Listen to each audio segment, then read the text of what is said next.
അനശ്വര പൊരുളായി രാമായണം സ്വരസാന്ദ്രമാ ഓംകാരധ്വനിയായി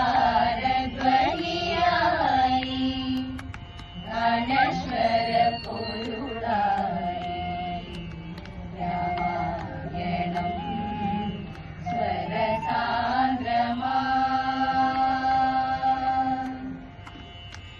കവിമുനിയോദിയോ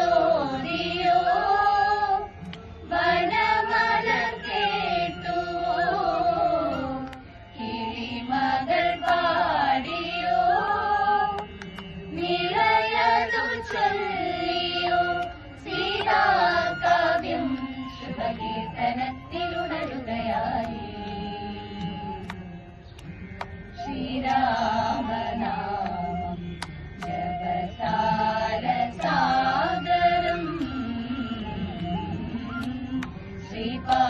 ശ്രീപാദപദ്മം ജനിമോക്ഷദായകം.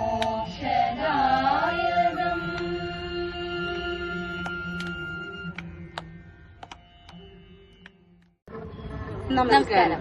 ഞങ്ങൾ നന്ദനം ഭജൻസ് പൂങ്കുന്നം പുഷ്പഗിരി ശ്രീ സീതാരാമസ്വാമി ക്ഷേത്രത്തിലെ രാമായണ മാസാചരണത്തോടനുബന്ധിച്ച് നടത്തപ്പെടുന്ന ഭജനമേളയിൽ ഞങ്ങളും എത്തുന്നു.